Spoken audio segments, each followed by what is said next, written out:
देखिए, जिस तरीके की भारतीय जनता पार्टी चुनाव में गड़बड़ी करने की कोशिश कर रही है, जिस तरीके से बनारस में आपने देखा ईवीएम सड़क पे पड़े रहे, घंटे 2 घंटे पड़े रहे, जहां मैजिस्ट्रेट की जिम्मेदारी रही होगी, जहां जिम्मेदारी रही होगी पुलिस व्यवस्था की उनको लेके जाने के लिए, और उनको वो छोड़ के कैसे भाग गए। और अगर भाग गए तो उस मैजिस्ट्रेट को सस्पेंड क्यों नहीं किया गया, उस पुलिस अफसर को सस्पेंड क्यों नहीं किया गया। अगर नीयत साफ थी तो, और नीयत में ही खोट था तो आज की तारीख में चुनाव आयोग को तुरंत उसका कॉग्निजेंस लेना चाहिए और डिस्ट्रिक्ट मजिस्ट्रेट सस्पेंड हो जाना चाहिए। आम स्थितियों में अगर सच में कोई व्यवस्था बनती तो चलते चलते जिस समय वो 2 घंटे लेट पहुंचे हैं साइट पे, वहीं ऑनलाइन सस्पेंशन हो जाना चाहिए था चुनाव आयोग का। लेकिन कोई कार्रवाई नहीं। सिर्फ बनारस में ट्रेनिंग हो रही है, उत्तर प्रदेश में कहीं और ट्रेनिंग नहीं हो रही। सिर्फ बनारस में ही उनको ले जाना है क्योंकि प्रधानमंत्री की कॉन्स्टिट्यूएंसी है, वहां एक पर्टिकुलर अफसर डिस्ट्रिक्ट मजिस्ट्रेट इस वजह से। तो ये चीज सरासर बेईमानी कर रहे हैं, इनकी नीयत खराब है, उसके खिलाफ उत्तर प्रदेश की जनता सजग है, करने नहीं देंगे चाहे कुछ हो जाए। कमीशन का भी काउंटर आया था कि it was a part of the training process का पार्ट था।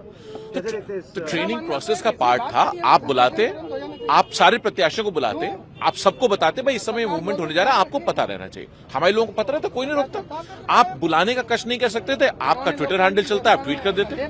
आप एएनआई को बुला करके कह देते कि भैया हम ये ले जा रहे हैं, सबको एक बार में पता लग जाए। आपके पास इतना अगर वो नहीं है कि आप लोगों को बुला करके बता सके एक आदमी को, मैं कह रहा हूं टॉप 4 पार्टीज 5 पार्टीज को बुला लेते तो भी आपका काम चल जाता। लेकिन जब आप किसी को बिना बताए चुपचाप लेके जाते हो ईवीएम ट्रेनिंग के लिए, 11,900 पोस्टल बैलेट एक एसडीएम की गाड़ी से निकला चुनाव की काउंटिंग से एक दिन पहले रात में। क्यों, कहां ले जा रहे थे, अब तक क्या कर रहे थे, अब तक क्या कर रहे थे, सो रहे थे उसको लेकर के। जिस दिन चुनाव की पोलिंग होती है उस दिन रात की जिम्मेदारी होती है कि आप घर तब तक नहीं जा सकते, आपकी ड्यूटी साइन ऑफ तब तक नहीं होगी जब तक आप सारा सामान, चाहे ट्रेनिंग की बैलेट हो, चाहे आपको टेस्टिंग की बैलेट हो, चाहे ओरिजिनल बैलेट हो, चाहे एक्स्ट्रा ईवीएम हो, चारों तरीके की ईवीएम जब तक जमा ना हो जाए, रिकॉर्ड में सील में ना आ जाए, तब तक आप उसको बंद छोड़ नहीं सकते। एसडीएम क्यों नहीं सस्पेंड हुए कल? अगर एसडीएम सस्पेंड हो जाते कि गलती इनकी लापरवाही थी तो हम मान जाते हैं नियत खराब नहीं है। भाई नियत पे सवाल तभी तो उठता है जब सरकार प्रोटेक्ट कर रही है उनको।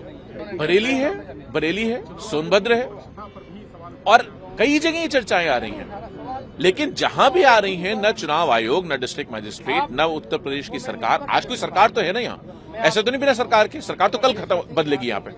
आज तो है सरकार एक, तो वो सरकार ने क्यों नहीं कार्रवाई की, और उसके सरकार के प्रवक्ता क्यों उनको प्रोटेक्ट कर रहे हैं? सरकार पे तो इल्जाम लगानी, ये तो चुनाव आयोग का काम था ना, या चुनाव आयोग ने उनको प्रवक्ता बना दिया है।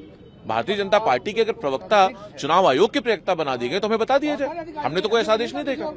हम तो ईवीएम की सुरक्षा पे सवाल उठा रहे हैं, ईवीएम की व्यवस्था पे सवाल उठा रहे हैं, डिस्ट्रिक्ट मजिस्ट्रेट की जो जिम्मेदारियां हैं उस पे सवाल उठा रहे हैं, जो प्रोसेस है उस पे सवाल उठा रहे हैं, जो सुरक्षा होनी चाहिए उस पे सवाल उठा रहे हैं। क्यों नहीं लॉक इन की में रखी गई उस दिन वो ईवीएम्स, और अगर नहीं रखी गई तो सस्पेंड क्यों नहीं हुए?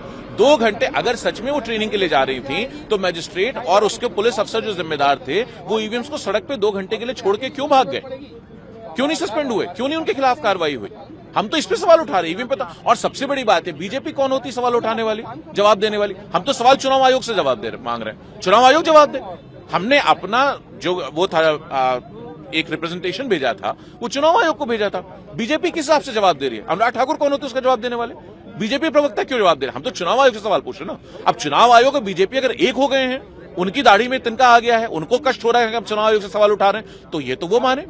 हमने तो यही पढ़ा था कि अभी तक इंडिपेंडेंट है, और अगर बीजेपी वालों को लगता है कि इंडिपेंडेंस नहीं बची और चुनाव आयोग पे कोई सवाल उठे, जवाब बीजेपी को देना पड़ेगा, तो इसका मतलब साफ है कि पूरी तरीके से चुनाव आयोग संलिप्त है, पूरी तरीके से ये चुनाव बीजेपी करा रही है, चुनाव आयोग नहीं करा रहा। और अब देश को चुनाव आयोग को लेकर के एक बड़ी व्यवस्था में बदलाव का विचार बनाना पड़ेगा, सोचना पड़ेगा। जिस तरीके से चुनाव आयोग ने यह चुनाव कराया है उससे उसकी निष्पक्षता पे बहुत बड़े सवाल खड़े हुए हैं, उसकी एफिशिएंसी पे बहुत बड़े सवाल खड़े हुए हैं, देश में फेयरनेस ऑफ चुनाव पे बहुत बड़े सवाल खड़े हुए हैं, और देश आज इस बात पे चर्चा कर रहा है। आप अभी कैमरा बंद करके आम नागरिक जो हमारे साथ यहां बैठे इनसे पूछ लीजिए, ये सब चाहते हैं चुनाव आयोग की व्यवस्था में बदलाव होना चाहिए। इस तरह चुनाव आयोग अब नहीं चल रहा।